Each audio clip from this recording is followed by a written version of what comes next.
الحمد لله الكريم المنان على ما هدانا إلى الإسلام ووفقنا للإيمان وأنزل هذا القرآن الكريم بالبرهان وأرسل لنا أفضل الرسل بأفصح اللسان فله الحمد والشكر على هذه النعم العظيمة والآلاء الجسيمة. الصلاة والسلام على خير خلق الله وخاتم رسول الله الذي قال ما اجتمع قوم في بيت من بيوت الله يتلون كتاب الله ويتدارسونه فيما بينهم إلا نزلت عليهم السكينة وغشيتهم الرحمة وحفتهم الملائكة وذكرهم الله في من عنده وعلى آله وصحبه ومن اهتدى بهدي. وبعد، فقد وقفنا في الدرس الماضي عند قوله جل وعلا من سورة البقرة: تلك الرسل فضلنا بعضهم على بعض منهم من كلم الله ورفع بعضهم درجات وآتينا عيسى ابن مريم البينات الآية. فلنبدأ من هنا. أعوذ بالله من الشيطان الرجيم. تلك الرسل فضلنا بعضهم على بعض منهم من كلم الله ورفع بعضهم درجات وآتينا عيسى ابن مريم البينات وأيدناه بروح القدس ولو شاء الله ما اقتتل الذين من بعدهم من بعد ما جاءتهم البينات ولكن اختلفوا فمنهم من آمن ومنهم من كفر ولو شاء الله ما اقتتلوا ولكن الله يفعل ما يريد. يا أيها الذين آمنوا أنفقوا مما رزقناكم من قبل أن يأتي يوم لا بيع فيه ولا خلة يا أيها الذين آمنوا أنفقوا مما رزقناكم من قبل أن يأتي يوم لا بيع فيه ولا خلة ولا شفاعة والكافرون هم الظالمون. الله لا إله إلا هو الحي القيوم لا تأخذه سنة ولا نوم له ما في السماوات وما في الأرض من ذا الذي يشفع عنده إلا بإذنه يعلم ما بين أيديهم وما خلفهم ولا يحيطون بشيء من علمه إلا بما شاء وسع كرسيه السماوات والأرض ولا يؤوده حفظهما وهو العلي العظيم. لا إكراه في الدين قد تبين الرشد من الغي فمن يكفر بالطاغوت ويؤمن بالله فقد استمسك بالعروة الوثقى لا انفصام لها والله سميع عليم. الله ولي الذين آمنوا يخرجهم من الظلمات إلى النور والذين كفروا أولياؤهم الطاغوت يخرجونهم من النور إلى الظلمات أولئك أصحاب النار هم فيها خالدون. أعوذ بالله السميع العليم من الشيطان الرجيم.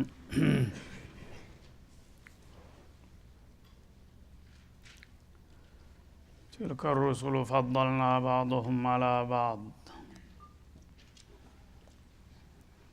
ባለፈው አያት መቋጫ ላይ تلك آيات الله نتلوها عليك بالحق ቀደም ሲል የተለያዩ አህካም ሸሪዓ ያዘሉ የሆኑ ተከታታይ አንቀጾችን ሲያወሳ ቆይቶ ማጠቃለያው ላይ እነዚህ ቀደም ሲል በማህበራዊ ጉዳይ በተለይ ልዩ ትኩረት ሰጥተው ስለ ጋብቻ፣ ስለ ፍች፣ ስለ ዒዳ፣ ስለ ተርቢየተል አውላድ የመሳሰሉትን ለሰው ልጆች ሁልጊዜ ቋሚና ጠቃሚ የሆኑ ህግጋቶችን አላህ ሱብሓነሁ ወተዓላ እንዳስቀመጠ እምቲናን ሲሆን እነዚህ ቀደም ሲል የተጠቀሱት የአላህ አንቀጾች ነትሉሃ አለይከ ቢልሐቅ እኛ በትክክል ባንተ ላይ እናነብና እናቀርብልሃለን ብሎ በቀጥታ ተረበል ዓለሚን የተወረዱ ህግጋቶች መሆናቸውን አረጋገጠ ለነብዩ አለይሂ ሰላቱ ወሰላም። ወኢነከ ለሚነል ሙርሰሊን አንተም እነዚህን የመሰሉ የተዋጣላቸው ህግጋትና ደንቦችን ሳትጽፍ ሳታነብ ከማንም ሳትማር በዚህ መልክ ለማቅረብ መቻልህ ከመለክተኞች መሆኑን ያረጋግጣል። እኔ ባላስተምርህ ኑሮ እነዚህን ሁሉ ዓለም አቀፍ ህግጋቶች ማን ነበር ሊነግርና ሊያስተምርህ የሚችለው በማለት የነብዩንም ንቡዋ መሰከረላቸው እና ከመለክተኞች ነህ ሲል ከዛ ጋር በማያያዝ ነው አሁን የሚነሳው ማለት ነው። እንግዲህ ነብዩን አለይሂ ሰላቱ ወሰላም አላህ በተለያዩ አያቶች በተደጋጋሚ እሱ ከዓለም ህዝቦች መካከል እንደመረጣቸውና ለዚህ ድል እንዳበቃቸው እያረጋገጠ ነው። አሁንም እንደተለመደው ወኢነከ ለሚነል ሙርሰሊን በኢና አክዶ አንተ በእርግጥ ወላሂ ላሚቱ ራሷ እቺ ላመልቀሰም ሞጥያተል ቀሰም ናት፣ መሐላን ትጠቁማለች ማለት ነው። ወዒዘቲ ወጀላሊ በክብሬ በግርማዬ እምላለሁኝ አንተ ከመለክተኞች አንዱ ነህ አላቸው ማለት ነው። መለክተኞች ሲነሱ ደግሞ በርካቶች ናቸው። ያው በታሪካቸው እንደሚታወቁት ሁሉም መለክተኛ የተባለ ሁሉ በአንድ ደረጃ አለመሆኑን ለመግለጥ ደግሞ አያይዞ ምን አለ? ቲልከ ሩሱሉ ፈضልና ባዕضሁም አላ ባዕድ ቲልከ ሩሱሉ ልሙንተኸቡነ ሚን ዒንዲ ረቢህም ከጌታቸው ዘንዳ የተመረጡና ለዚህ እድል የታደሉ የሆኑት መለክተኞች ደግሞ ባዕضሁም ፈضልና ባዕضሁም ከፊላቸውን አበለጥናቸው አላ ባዕድን በሌላው ከፊል ላይ ይላል። ነብይ ሆነ ማለት ሁሉም ነብይ እኩል ነው ማለት አይደለም። ረሱል ሆነ ማለት ሁሉም ረሱል አንድ ደረጃ ላይ ነው ማለት እንዳይመስላችሁ። እነዛ ረሱሎች ደግሞ በየዘመኑና በየሀገሩ የመረጥኳቸውና ለዚህ እድል ያበቃኋቸው በደረጃ እስበርሳቸው ይበላለጣሉ። መጀመሪያ በጥቅሉ አላህ ከህዝቦች መካከል የመረጣቸው በመሆኑ ከሌሎቹ ምርጥ ናቸው ማለት ነው። እስበርሳቸው ደግሞ በሚታዩ ጊዜ አንዱ ከሌላው በተለያየ ማዕረግና ክብር የተበላለጡ ናቸው። የአላህ ፍቃዱ ሆኖ አንዱን ከሌላው አብልጦታል ማለት ነው። እና ነብይ የተባለ ሁሉም አንድ ደረጃ ነው አይባልም። ሚንሁም መን ከለመ አላህ እና በምንድነው ያበላለጣቸው ብትሉ በተለያየ ዘርፍ ነውና ለምሳሌ ያህል ለናሙና ለመጥቀስ ቢፈለግ ከሩሱሎች መካከል አላህ ሱብሓነሁ ወተዓላ ሙባሸረተን በቀጥታ ያናገራቸው ይገኛሉ ይላል። አብዛኛዎቹ ነብዮች በጅብሪል አማካይነት ነው የሚያናግራቸው እንጂ ቀጥታ ያናግራቸው። ግን አንዳንዶቹን ለየት ያለ ክብርና ማዕረግ ሲሰጣቸው ጅብሪል ከመካከል ወጥቶ በቀጥታ ረብል ዓለሚን ያናገራቸዋሉ ማለት ነው። እንደ ነብዩላህ ሙሳ አለይሂ ሰላም እና እንደኛ ነብይ ማለት ነው። ወከለመ አላሁ ሙሳ ተክሊማ እንዳለው ሙሳ አለይሂ ሰላም በሲና በረሃ አላህ በቀጥታ አናግሯቸዋል። ያንን እንግዲህ ተሌሎቹ ነብይ ከቀዳሚ ነብዮች ሁሉ የበለጡ መሆናቸውን ያመለክታል ማለት ነው። ሌሎቹን ጅብሪል ልኮ በጅብሪል አማካይነት እንዲበለው እያለ በሰማ በለው ነው። ሙሳን ግን በቀጥታ አንዴ ብቻም አይደለም በተደጋጋሚ አናግሯቸዋል ማለት ነው። ይሄ ከሌሎቹ ነብይ ለየት ያለ ክብርና ማዕረግ ለሙሳ የሰጠ መሆኑን ያመለክታል ማለት ነው። ወረፋ ባዕضሁም ደረጃቲን ከፊሎቹን ደግሞ በአንድ ደረጃ ብቻ ሳይሆን ድርብርብ በሆኑ ደረጃዎች ከፍ አድርጓቸዋል ይላል። ሚስለከ እንዳንተ አይነቱ ለማለት ነው የኛ ነብይ አለይሂ ሰላቱ ወሰላም። እና እንግዲህ አብዛኛዎቹ ነብይ የሚለያዩት በሁለት ነጥብ ወይ በሶስት ነጥብ በአንድ ነጥብ ሊሆን ይችላል ማለት ነው። አንዱን ደግሞ ከነሱ መካከል በጣም በርካታ በሆኑ ማዕረጎችና ነጥቦች አብልጠነዋልና አልቀነዋል ይላል። ነብዩናችን መሐመድ አለይሂ ሰላቱ ወሰላም ለዚህ ደረጃ የበቁት በሁላቸው ምስክርነት የመጨረሻው አለቃችን መጨረሻ ላይ ነው የሚመጣው እያሉ ሁላቸው መስክረውና ተንበየው ነው የሄዱት ማለት ነው። እና اجتمعت فيه فضائل الاعمال ومحاسن الخصال በነብዩ መሐመድ ላይ አለይሂ ሰላቱ ወሰላም በማንኛውም ነብይ ላይ ተበትነው የቆዩት መልካም ስነ ምግባራትና ሰናይ ስራዎች ሁሉ ተጠቃለውና ተሟልተው የተገኙት እሳቸው ላይ ነው። የቀደሙ ነብዮች የተለያየ ደረጃዎች አሏቸው። የነዛን ሁሉ ደረጃ ባካተተና ባጠቃለለ መልኩ ነው ለመጨረሻው ነብይ ድሉን ያሸከመው ማለት ነው። وكان فضل الله عليك عظيما ይላል ሌላው ቦታ ላይ የአላህ ትሩፋት ባንተ ላይ በጣም ግዙፍ ነው፣ እንደሌላው ቆንጠር አድርገን ሳይሆን ገምደል አድርገን የሰጠንህ ይላቸዋል ማለት ነው። እና በዛ አጋጣሚ አንተ የነብያት ወይም የሩሱሎቹ አባል ነህ ማለት ብቻ ሳይሆን አለቃቸው ነህ፣ ከነሱም በብዙ ደረጃ የምታጥፋቸው አድርገን ነው የላክንህ ሲል መሰከረላቸው። ወአተና ዒሳ ኢብነ መርየም አልበይናት እንዲሁም ደግሞ ለየት ባለ ማዕረግ ከተመረጡት አንዱ ዒሳ ኢብኑ መርየም ናቸውና እሳቸውም ትልቅ ደረጃ ላይ እንደሆኑ ይጠቅሳል ማለት ነው። የመርየም ልጅ የሆነውን ዒሳን ግልጽ የሆኑ ተአምሮች ሰተነዋል ይላል። እና ነብዩላህ ዒሳ ካፈጣጠራቸው ጀምሮ ለየት ያለ ባህሪ አላቸው። ያላባት ነው አላህ Subhanahu Wa Ta'ala በቀጥታ የፈጠራቸው። ስለዚህ ባነሳቸው ቁጥር ዒሳ ኢብኑ መርየም ብሎ ነው የሚሰይማቸው። አባት የላቸውምና ወደ እናታቸው ነው የሚነሰቡት ማለት ነው። እና የመርየም ልጅ ዒሳንም እንደዚሁ ተሩሱሎች ነው፣ ከተራ ሩሱሎች ሳይሆን በጣም ለየት ያለ ክብርና ማዕረግ ካላቸውና በርካታ ሙዕጂዛዎች ከተሰጡት አንዱ ነው በማለት ይመሰክራል ማለት ነው። እሳቸው ከተሰጧቸው ሙዕጂዛዎች ለምሳሌ ያህል አንዳንዶችን ለመጥቀስ ቢፈለግ ወአየድናሁ ቢሩሂል ቁዱስ ይላል። በሩሃል ቁርስ አጠንክረነዋል። ሩሃል ቁርስ የሚለው አነጋገር ሁለት አይነት ትርጉም ይኖረዋል። በሁለቱም መልኩ የዒሳ ማዕረግ መሆኑ ታውቋል ማለት ነው። አንደኛው ሩሃል ቁርስ ማለት ቁወተል ኢማን ተብሎ ተፈስሯል። የኢማን ጥንካሬ አላህ Subhanahu Wa Ta'ala ከሌሎቹ ላቅ ያለ የኢማን ጥንካሬ ሰጥቷቸዋል ዒሳ ማለት ነው። በነብይ ደረጃ እንኳን ኢማን የቂናቸው ይበላለጣል እና ዒሳ ሩሃል ቁርስ ቁወተል ኢማን አላህ Subhanahu Wa Ta'ala ሰጥቷቸዋል ማለት ተፈስሯል። ሁለተኛው ሩሃል ቁርስ ማለት ጅብሪል አልአሚን የነብያቱ ሁሉ ኡስታዝ የሆነው ታላቁ የመላእክቶቹ ሊቅ ጅብሪል ለሱ ልዩ እንክብካቤ እንዲያደርጉለት አድርገናል ይላል ማለት ነው። እና እንግዲህ በይሁዶች መካከል ነውና የተላኩት። ይሁዶች ደግሞ በጣም አደገኞች ናቸውና ጥላትነታቸው በሰው ኃይል ለመጠበቅ በቂ ስለማይሆን አላህ ጅብሪልን ተጨማሪ ኃላፊነት ጥሎበት ነበረ ማለት ነው። እንደሌሎቹ ነብይ መልእክት ያቀበሉ መመለስ ብቻ ሳይሆን በቅርብ እንዲጠብቃቸውና እንዲንከባከባቸው እንዲረዳቸው ያደርግ ነበረ። ከዛም በተነሳ የመጨረሻ እርምጃ ሊወስዱባቸው ሲዘጋጁ ያው በተሰጠው ኃላፊነት በቀጥታ ወደ ሰማይ ይዟቸው የወጣው እሱ ነው ማለት ነው።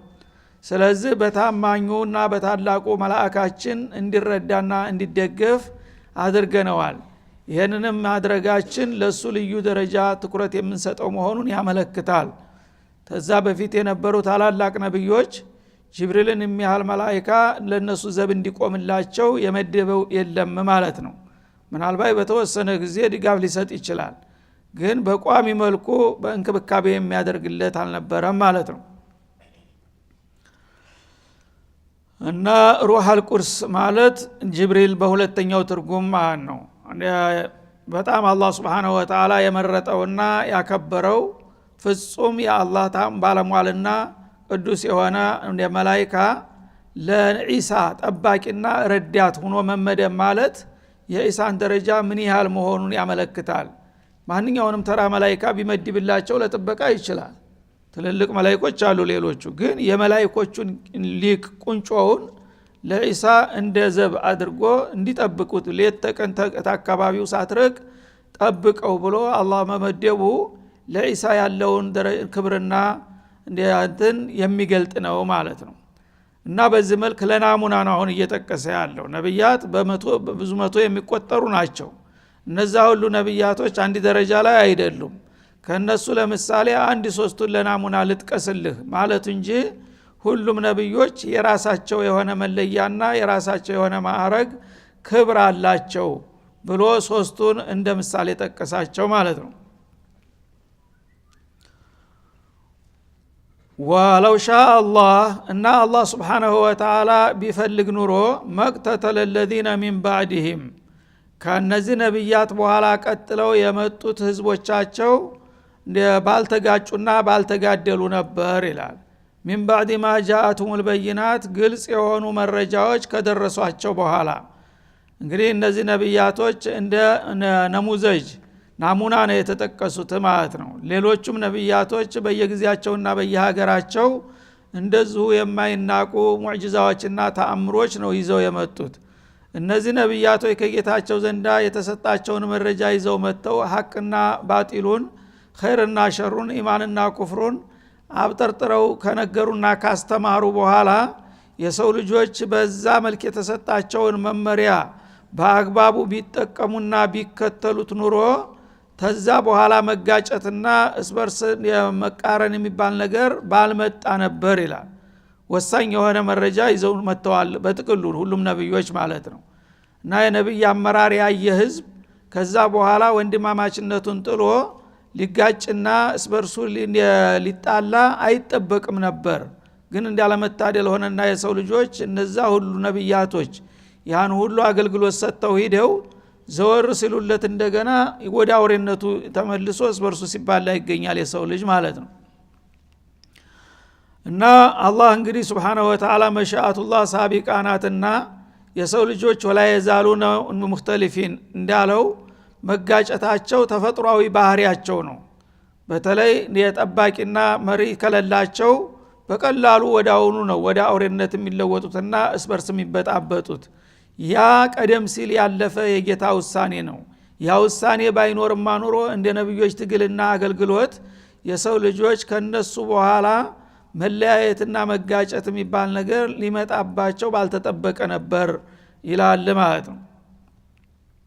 መቅተተለ ለዚነ ሚን ባዕድህም ተነሱ በኋላ ያሉ ህዝቦች ለምሳሌ ነቢዩላህ ሙሳ ያንን የተቃናና የተሟላ የሆነ አመራር ያን ሁሉ ሙዕጂዛ እነ ፊርዓውንን እነ ቃሩንን እነ ሙሳ ብኑ ዘፈርን የመሰሉ ቀንደኛ ጣዖቶች አፍልሰው የሰው ልጆችን ወንድማማችነት ታጣመሩ በኋላ ይሄ ነሙዘጅ ሊረሳ የሚገባው ታሪክ አልነበረም። ከዛ በኋላ የሰው ልጅ በሳቸው ፈለግ እስከ ቂያማ ቀን መቀጠል ነበረበት ያን የመሰለ አመራር ማለት ነው። ግን ወዳውኑ እሳቸው እያሉ ራሱ እንኳን አላረፉላቸው።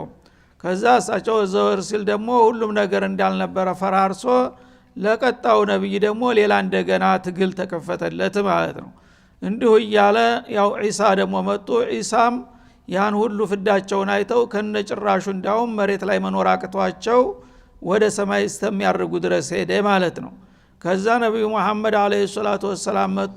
እሳቸው ምልክ አስፈጅ ሆነን ከፍተኛ ትግል አድርገው እርግጥ የተወሰነ ምርታ ቢያሳዩም አሁንም የእሳቸው ተከታይ እንደሳቸው አመራርና ትተውላቸው እንዲሄደው ቅርጽ ቢሆን ኑሮ በምድር ላይ እስበርሳቸው መጋጨትና መጣላት ብሎ መጋደል ባልተጠበቀ ነበረ ማለት ነው። ላ ተርጅዑ ባዕዲ ኩፋረን የድሪቡ ባዕድኩም ሪቃበ ባዕድ ብለው ልዩ የሆነ ማስጠንቀቂያም ከመስጠታቸው ጋራ በሐጀተል ወዳዕ ላይ እኔ እንግዲህ ሪሳላውን አድርሻለሁ፣ ከዛሬ በኋላ እናንተ ጋር ብዙ ሰነብት አይመስለኝም፣ እኔ በህድ መመሪያችሁን ይዤባቸው አልሄድኩም፣ ሁለት ነገሮችን አስጨብቻቸዋለሁ፣ ኪታብ አላህ ወሱነቲ እና ለንተዲሉ ማተመሰክቱም ብሄ ባዕዲ። እነዚህን ነገሮች አጥብቃችሁና ነክሳችሁ በያዛችሁ ቁጥር ከኔ በኋላ ወደ ስተት አትመለሱም።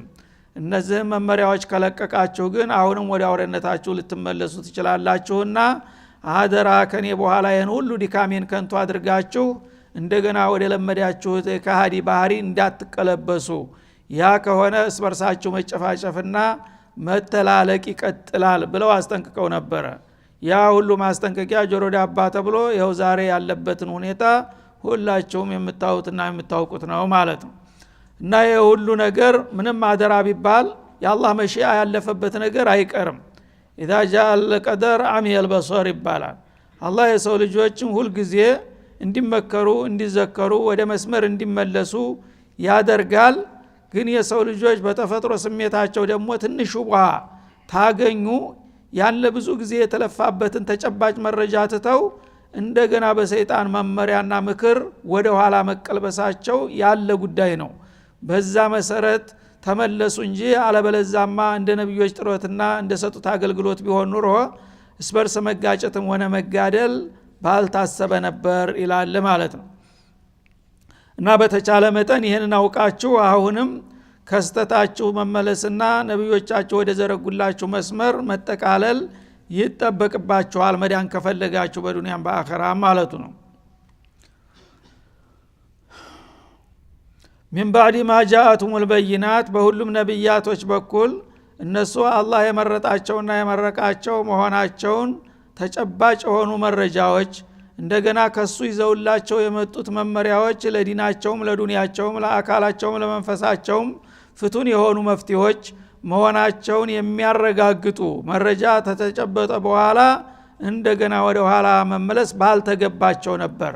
ወላኪን اختلفوا للاسف الشديد ግን የሁሉ ጥረት ተደርጎ የሰው ልጆች አሁንም መናቆርና የስበርሳቸው መጓተት መጨቃጨቃቸውን ቀጠሉበት ይላል ማለት ነው።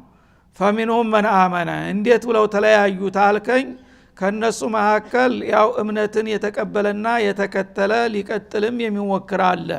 ያ አላህ የወፈቃቸው ከዛ ጀምረው አሁንም የእምነትን መስመር ብዙ ሳይርቁ ያንን እምነታቸውን ይዘው ለመቀጠል የሚሞክሩ አሉ። ወሚንሁም መን ከፈር ከነሱም ደግሞ ክህደትን የመረጠ አለ። ይህ እምነት የሚባለው ሃይማኖት የሚባለው ኋላ ቀር ነው በሚል ፈሊጥ ፈጥሮ ሰይጣን ጋር ወግኖ እንደገና እነዛን አማኞቹም ተንድርገጥ መጥፋት አለባቸው በማለት በእነሱ ላይ ዘመቻ በመክፈት እነሱን ሰላም የሚነሳ አለ ማለት ነው። በተቃራኒው ደግሞ በጥባጭና አስጨባሪ የሚላቸው እሱ ነው ማለት ነው። እሱ ነው ህገ ወጡ ከአላህ ከጌታ ፍቃድ ያፈንግጦ ኩፍርን የመረጠው። ግን ጉልበትና አፍ ያለው እንደፈለገ እንትላልና ሁሉም በእጁ ስለሆነለት እነዚህን ከአላህ መመሪያ ምርቀን አንሄድም እባካችሁ እምነታችንን ይዘን እንቀጥል ከፈለጋችሁ እናንተ የመረጣችሁትን ይዛችሁ ሂዱ ቢሉ አይደለም በመድር ላይ አንድነት መስፈን አለበት አንድነቱ በሰይጣን መንገድ መሆን አለበት ብለው ሽንጣቸውን ገትረው የሚከራከሩና ይሄው ሰላምን የሚነፍጉ አሉ ማለት ነው። በተቀራኒው ግን ስም የሚያጠፉት እነሱ ናቸው። በመድር ላይ ሰላም እንዳይሰፍን አሸባሪ እያሉ ለአማኞቹን የሚወነጅሉት እነሱ እንደገና በተገላቢጦች ቅዱሳን ሆነው ማለት ነው። ይሄ ነገር እንግዲህ አላህ ቀድሮታልና አይቀርም። አላህ ባይሻ ኑሮ ግን አላህ Subhanahu Wa Ta'ala በአንድ መስመር ሊወስዳቸው ይችል ነበር እንደ መላእክቶች ማለት ነው። فمنهم من آمن ከነሱ ያመነና በዛው በእምነቱ ለመቀጠል የሚፈልግ ሲኖር ወሚንሁም መን ከፈር ከነሱ ደግሞ በተለይም ነብዮች ዘወር ታሉላቸው በኋላ ሜዳው ባዶ ስለሆነላቸው ኩፍራቸውን ይዘው የሚያቀራሩ ብዙዎቹ ናቸው ማለት ነው። እና አማኝ እንዳውም በምድርገጥ መኖር የለበትም አማኞች ካልጠፉ የምንመኘው አመራር አይሰምርም የሚሉት ብዙዎች ሆነዋል ማለት ነው። ወለው ሻ አላሁ መቅተተሉ እና አላህ Subhanahu Wa Ta'ala ይሄን መጋጨትና መዛራጣታቸውን ባይሻ ኑሮ እንደዚህ ባልተጋደሉና ባልተናቆሩ ነበር ይላል ማለት ነው። ግን ጌታ ቀድሮታል። ገና መጀመሪያ ሳይፈጠሩ በፊት ያው ለጀሃነምም የሚበቃሽን ፈጥርልሻለሁ ለጀነትም የሚበቃሽን አረግልሻለሁ ብሎ መድቧልና ያን ቃል ኪዳኑን ለመሙላት ሲባል ግራና ቀኝ ሁለት ተቃራኒ አቋም ያላቸው ህዝቦች መኖር የማይቀር ጉዳይ ነው ማለት ነው። ወላኪን አላህ يفعل ما يريد እና አንተ እንደዚህ አድርገህ አንድ ማድረግ እየቻልክ ለምንድነው ታዲያ ተቃራኒ አመለካከት የተከልክባቸው ትሉ ይሆናል። ይሄ ጥያቄ መልስ አይሰጠውም ይላል። አላህ የፈለገውን ያደርጋልና አላህ Subhanahu Wa Ta'ala يفعل ما يشاء ويحكم ما يريد لا يسأل عما يفعل وهم يسألون እንዳለው ይሄ እኔ የማቀው ሚስጥር ነው። ለምን ለያያቸው ብላችሁ አትጠይቁኝ። አላህ የሻውን ነገር ይሰራልና ያው በቀደሩ መሰረት ማድረግ ያለበትን አድርጓል። እናንተ ደግሞ በበኩላችሁ ማድረግ ያለባችሁን ለራሳችሁ የሚበጃችሁን መምረጥ ነው እንጂ ያለባችሁ በእኔ ስራ ጣልቃ ገብታችሁ ለምን እንዲህ አላረክም ለምን እንዲህ አደረክ ልትሉኝ አይገባችሁም። ምክንያቱም አላህ ኻሊቅ السماوات والارض ዓሊም الغይብ والشهادة እንደመሆኑ መሆን ያለበትን ነገር ያደርጋል። የሱ ውሳኔ ደግሞ በፍጡሮች አይገመገምምና አይተችም ይላል ማለት ነው። ስለዚህ እንግዲህ አላህ Subhanahu Wa Ta'ala የራሱን ስራ ሰርቷል፣ የራሱን ውሳኔ ሰጥቷል። ሰዎች ፍጡር እንደመሆናቸው ግን ይህንን መመሪያ ሰምተው በተቻለ መጠን ራሳቸውን ለማስተካከል መሞከር ነው ያለባቸው እና አላህ የወሰነው አይቀርም ብሎ ደግሞ ዝም ብሎ ሰይጣን እንደነዳው መነዳትም የለበትም ማለት ነው። ኸይርና ሸርን ግልጽ አድርጎ አስቀምጧል። ኢማንና ኩፍርን ውስጥ ከውጤቱ ቁጭ አድርጓል። ያን ነገር መመሪያን ተጠቅመህ አንተ ለራስህ የሚበጅህን መሻት እስበርስ መመካከር መረዳዳት የቻልከውን ያህል አድርግ። በራስ ዙሪያ ስራ ማለት ነው። በኔ ስራ ጣልቃ አትግቡ። የቀደሩን እኔ ምን እንደወሰንኩባችሁ በሂደትና በዘለቄታው ነው እንጂ የሚታወቀው ማንም ሰው አያውቅም። ያንዳንዱ ሰው የመጨረሻ ፍጻሜው ምን እንደሆነ አያውቅም፣ በአላህ እጅ ነው ያለው። ግን መስራት የሚገባውን ነገር ያውቃል አንድ ሰው ማለት ነው። ጌታ ምን ብሰራ ይወደኛል፣ ምን ብሰራ ይቀየመኛል የሚለውን ግልጽ አድርጌላችኋለሁ። ያ መመሪያ ተጠቅማችሁ በዛ ዙሪያ የምትችሉትን አድርጉ። ከዛ አልፋችሁ ግን የኔን ስራ ምን ሽቶብኝ ይሆን ምን ፈርዶልኝ ይሆን እያላችሁ በኔ መግባት የለባችሁም። በራሳችሁ ዙሪያ ስሩ። ከዛ በኋላ ሁሉንም የሥራ ውጤቱን እሰጠዋለሁ ነው የሚለው ማለት ነው። ስለዚህ ቀደሩ ባጭሩ የአላህ ምስጢር ነው። በጌታ ምስጢር ማንንም ሰው ጣልቃ መግባት አይችልም፣ ስለሱ መተቸትም አይገባውም። በራስ በኩል ግን ማድረግ የሚገባህን ነግሮሃል። ያን ነገር ለማድረግ ከቻልክ ሞክር፣ ካልቻልክ ደግሞ የምትችለውን አድርገህ ከዛ በኋላ አንተ ጌታዬ ነህና የፈለከውን ማድረግ የምትችለው ለአንተ ነው ብሎ ለሱ መተው ብቻ ነው ያለብህ ማለት ነው። هذا وصلى الله وسلم على النبي وعلى اله